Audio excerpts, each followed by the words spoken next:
Thank you so very much once again for staying tuned to the Morning Bugle on Ncbn. And if you just joined us, you've missed so much on the show already. We've had the business update, we've had the paper review segment, and of course the news segment. And right now we delve into some conversation. Well, this could not come at a better time because the year is just beginning and so many persons are still trying to figure out where to put in their money, where to invest, so that by the end of the year they could be smiling. Is it to the banks now or out of the banks? Whichever way.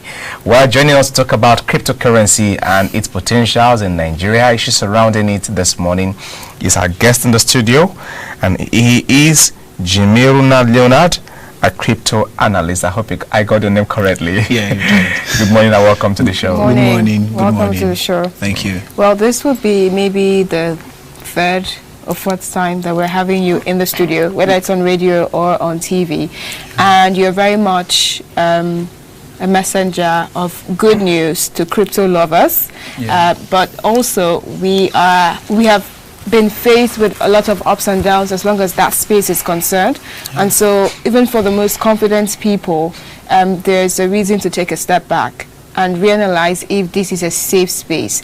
And it would appear that it is justifying the federal government, the CBN's stance as far as crypto is concerned. So I would say, how far so far as far as your confidence on that space? Okay. I have unwavering confidence, actually, with regards to the crypto space. And so I think everything is being revolutionized. A lot of things happen now. The reason why there are fears and things happen is because of volatility. People really lose a lot of money on crypto space. I will never say it doesn't happen. It happens. Now, but what gives us productivity is the volatility, actually. Now, if there is no volatility, there will be no buying when it's low and selling when it's high. So it's the volatility that gives us the productivity we like on the crypto space. But this is something that you need to learn. You need to learn. A lot of people lose out on the crypto space, and that is what the government has always been preaching. Who are you going to hold responsible because of the anonymity in the space? And fine. So even though it gives you full autonomy of whatever you own, the anonymity makes it in a way that you can't hold anybody responsible for the space. So for me, I think with regards to your question, my confidence is not shaking. I'm still there. I love the space so much. I think it was more about over 50 years ago, gave a prediction that the speed of technology will increase twice every 2 years. Twice every 2 years, and it has done that consistently for over 2 years. So if the speed of technology is increasing, we're like talking about 2 raised to about 31 by now or so. Now, if that is increasing, you cannot remove the financial sector from it. The technology is affecting everything, so everything will change whether we like it or not. So I'm not saying that you must be on the crypto space. I'm just saying that there are some things that we will not be able to ignore in the long run. That is why I'm not bulging. Well, let me ask this question, which is quite personal. Yeah. Have you suffered any loss on the crypto space before? Oh God, you don't want to know. I've suffered serious losses. While I was learning, I lost a lot. Now, I didn't know. Okay, while you were learning? Yes, while I was learning. The reason for your loss, was it because you were a learner or because that is how the system works? Because I was really learning. Most of my losses was because I was learning. So as a crypto trader also, I still suffer little losses. I just try my best to mitigate it, like to reduce the loss that I make actually. Then you can't, it's market, it's people, you're dealing with humans. So you can't predict 100% what will happen. Oh, well then, let's talk about Nigeria's space, crypto space. Yeah. Now, for a country whose CBN, central bank, is not very much in support of that particular space, we're very much thriving, which is interesting. We have seen even companies taking part in what this new era in economy is.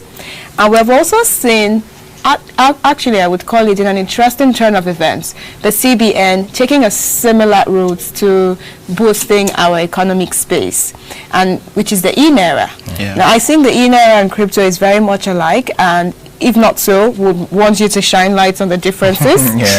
Because I think for a lot of Nigerians, we're yet to get a good grasp of what the Inera represents and how different it is from crypto, especially if the CBN is saying, oh, we're not in support of crypto. And most importantly, do you see the Inera thriving as much as the other coins in the crypto spaces are? If yes, why? If no, still why? Okay, Inera. I had a conversation with some of my friends, and we're like, somehow the Inera, we've always had Inera. Yes, I think we've always had, my opinion, we've always had Inera. The Naira in your bank app is Inera, actually, right? It's Naira when you e-form. So the difference between Inera and the other cryptocurrencies is there's something called centralized finance and decentralized financing. That's where you hear DeFi and CeFi. Now, DeFi is decentralized financing. The blockchain that those cryptocurrencies are built upon is fully decentralized, meaning there's no single body controlling it. There's no single body controlling it. But centralized financing, it is a crypto also built on a similar form of blockchain, but this time around it is controlled by a body. That's why CBN controls it, right? So CBN is supposed to have control over it. We are moving gradually having that, but the difference is just this: there's decentralized financing and then there's centralized financing. So do I think it's going to do well?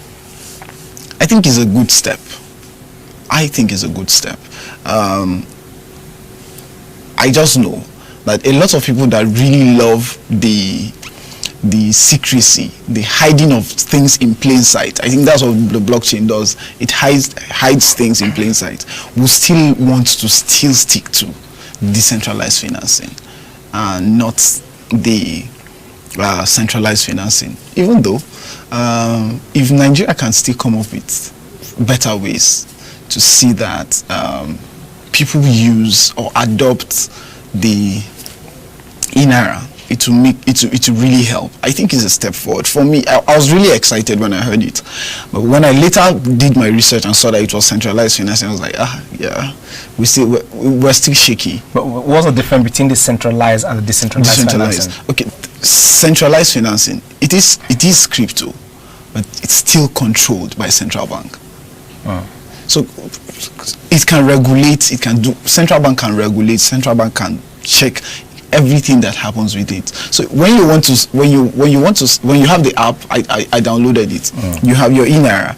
You are required to impute your BVN, right? So your BVN makes it, everybody knows who owns this particular crypto. Yeah, unlike Bitcoin and the rest of exactly. that. Exactly. But don't you think that may just make it more secure compared to cryptocurrency and the rest of that? Yes, it does. It makes it more secure. That's exactly what central bank has been preaching. It makes it secure, so you know who has who. It reduces laundering. So nobody, you don't just, money doesn't come into the country and leaves the country without the central bank knowing, because with decentralized financing, they will not know about that. Yeah. So I think it's a 50-50 for me. Some people will adopt it. Some people won't, but we still have a long way to go, actually. I think, as you rightly said, I think it's the secrecy of the crypto space that makes it even more interesting for a lot of people. Yes. But also we have seen in recent time very bold steps by people who are involved. And one of them is the fact that, very interestingly, Binance is pointed out as one of the sponsors for AFCON, in order to further develop crypto adoption in Africa. It is the most strategic thing I have seen in recent time as far as crypto is concerned. But also, doesn't that take away from, I would say, quote unquote, the secrecy that we're talking about, the fact that we don't know the people that are behind it. Now, Binance is an app, that's a given, and it means that we should know the people who are involved, the people who we are entrusting with our monies. But again, it does shine light on the fact that it is not as secret as we think. And I think that is the theory that a lot of people who have fears for it continue to hold on to. The fact that these might be a group of people somewhere who are in charge of this space and who are, taking over the world with their technology, and potentially will be taking over our pockets gradually and slowly, and taking power from institutions that are supposed to protect us.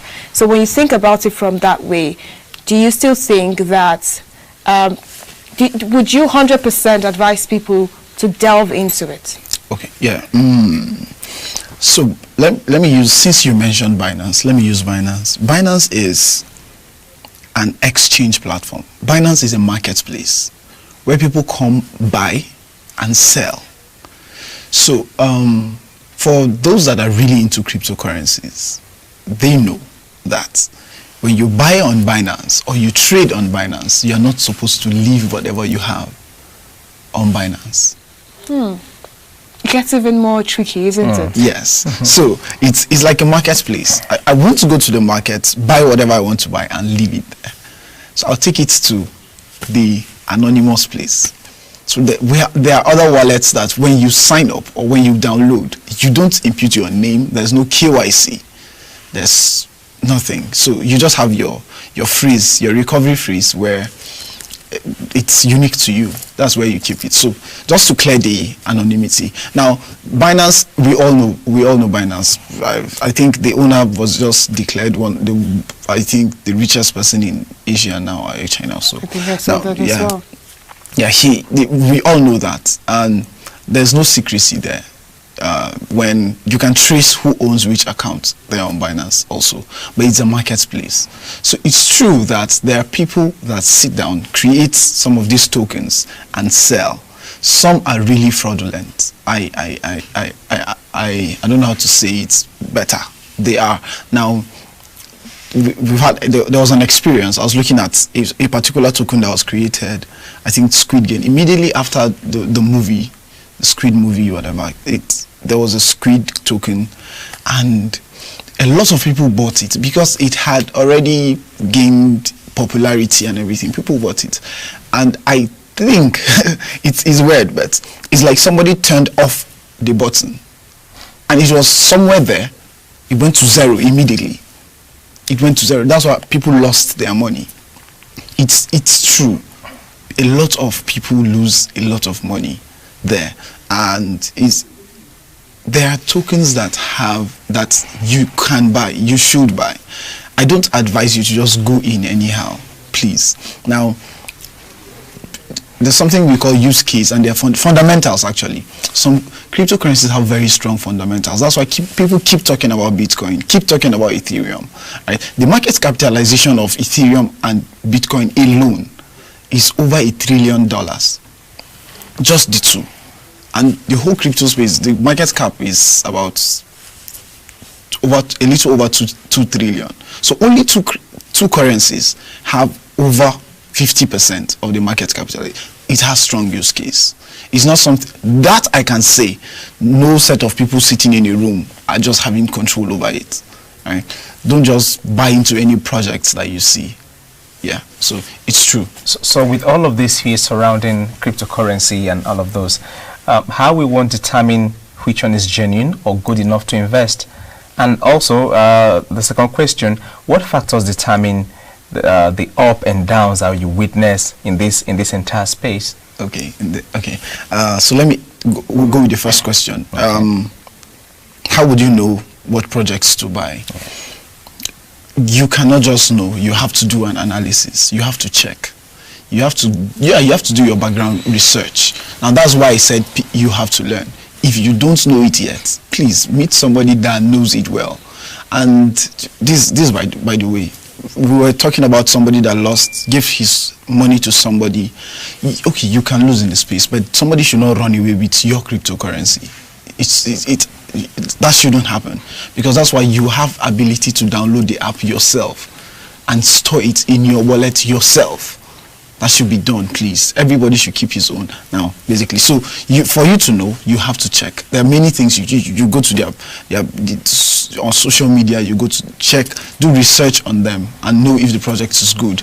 Yeah. So what makes fluctuations on crypto space? It's like stock. Like it's a market. So people buy in assets, sell. So demand and supply is what makes it go up and go down. But in the crypto space, there are people that maybe should I say venture capitalists or people that really buy. They are whales. We call them whales in the crypto space. So they are or the bourgeoisies. Exactly. So when the total worth of a coin is say $2 billion, and there's somebody that can buy $1 billion, or a company that buys $1 billion of that. So it means that the day that person decides to sell it, it's going to, the value must change. Exactly. So that's what makes it fluctuate actually. So fluctuations is simply markets. Yeah, demand and supply causes it to go up and go down. So if the more people sell, it goes down. When people buy, it goes back up. And then what makes people sell? Fear. You want to take out profits. Yes, exactly. So uncertainty, so many things make people sell. So this is something, that's why I said you cannot predict. I can tell you, it's possible if things go this way, this is where it's going to get. But you don't know how people will feel tomorrow. There may be news in China and everybody gets afraid and begins to sell everything. Oh, well then, I think as much as we're very much seated on the fence when it comes to crypto trading on this platform, we would still want to know the best things to do, if at all our viewers decide to go ahead with it, because obviously not even the CBN stance has stopped Nigerians from trading in crypto. Yeah. So I would go ahead and ask, projections for the year, and if you were to advise a beginner right now, what would be some of the key points, what would be some of the coins or tokens that you would sort of point towards their direction? Okay. Okay, so first of all, I don't mention tokens to buy or sell. Oh. Yes. Okay. I don't do that anymore. Okay. Yes, I don't do that Any anymore. specific reason why? Yeah, okay. One, for two reasons. One, people don't value free information. Yes. So when you give them free information, they don't take it serious. Wow. So I want people to pay for the information. That's one. And that's one actually. That's the business side of me talking. And then secondly, I don't want to mislead people. Right? I may see a project that I really like and I know will do well, and many people are not really conversant with the space. So if I tell you to buy into, say, Solana now, you buy Solana, and in the next 2 months, Solana leaves where it is and goes down by 50% or 60%, you will blame me. I mentioned it and you bought it. Now, Solana may pick up later, but as at that time, because you are new into the space, you decided to sell it off so you don't lose everything. And then it has happened to me so many times. So people don't know that the markets will bounce back up. So I just don't tell them. So just meet somebody that knows it very well, or meet me somewhere else. Look for him. Yeah. On his Facebook and his social spaces. So yeah, that's that. So sorry, well, projections, general projections. Okay. And general rules. Yes, be exactly. Careful. You have to be extra careful. Extra careful. How do you observe carefulness? As I said, don't just listen to anybody that makes noise about cryptocurrency. A lot of people are they're there for the clout. They're just shouting here and there and no substance anywhere. Now, I will advise that even if you do not like cryptocurrencies, please just know a little about it. Just know a little about it. Try to learn. I said this the last time I came. Get a mentor. Get somebody that knows it very well. Don't do everything on the crypto space. Pick one and specialize.